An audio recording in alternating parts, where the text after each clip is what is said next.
स्वागतम सुस्वागतम। स्वागत है मित्रों आप सभी का हमारे YouTube चैनल हिंदी साहित्य में। स्वागत करता और आपके मंच संचालन करता है टी निरंजन। सुशीला टागभोरे जी दलित साहित्य की महत्वपूर्ण कवयित्री, लेखिका एवं विचारक हैं। उनके लेखन में साहित्य एवं समाज के बुनियादी सरोकारों पर बल दिखाई पड़ता है। सुशीला जी दलित समाज बसी का उत्थान चाहती हैं।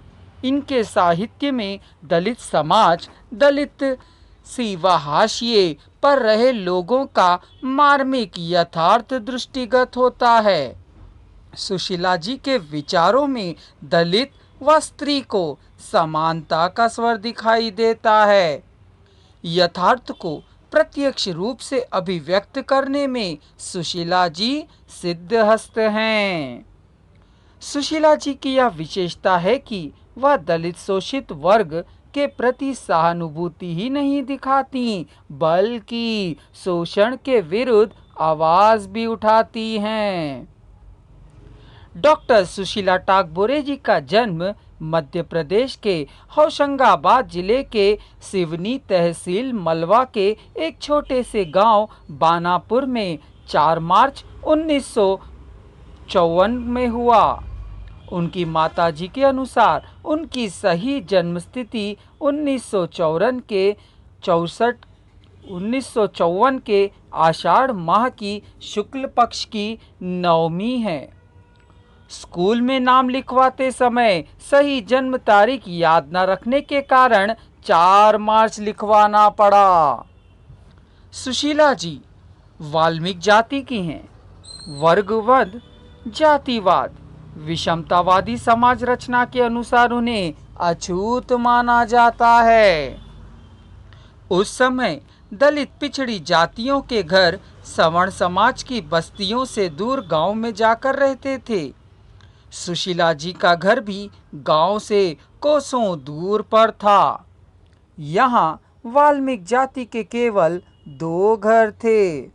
1960 और 1970 के बीच लगभग दलित समाज में लड़कियों का विवाह इस समाज में लड़कियों का विवाह 15-16 वर्ष की आयु में ही कर दिया जाता था।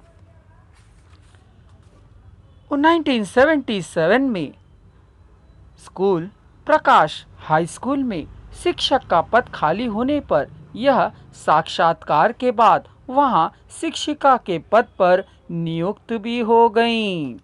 इससे पहले 1975 से 76 में वे नागपुर विश्वविद्यालय नागपुर से बीएड की परीक्षा उत्तीर्ण की थीं और उन्हें 1976 के ही दीक्षांत समारोह में उपाधि भी प्राप्त हो गई। शोध कार्य हेतु मार्गदर्शिका डॉक्टर योगेश्वरी शास्त्री, जो अध्ययन हिंदी विभाग एलएडी कॉलेज नागपुर की थी, 1990 में शोध कार्य पूर्ण करके परीक्षण के लिए प्रस्तुत भी कर दी। डॉक्टर सुशीला टागभोरे हिंदी दलित साहित्य की अग्रणी महिला साहित्यकारों में से एक हैं। अनेक अवरोधों, बाधाओं, चुनौतियों के बावजूद दलित साहित्य पर वे अपना लेखन जारी रखी हैं। उनकी पुस्तकों की बात करें तो तुमने उसे कब पहचाना, काव्य संग्रह, हिस्से का सूरज, काव्य संग्रह, हाशिए पर विमर्श, निबंध, वह लड़की, वैचारिक लेख, नीला आकाश उपन्यास, शिकंजे का दर्द आत्मकथा, हिंदी साहित्य के इतिहास में नारी एवं एक नज़र, लेख, दलित साहित्यिक आलोचना दृष्टि, आलोचना पुस्तक, मेरे साक्षात्कार, कैदी नंबर 307 आदि प्रमुख रचनाएं हैं।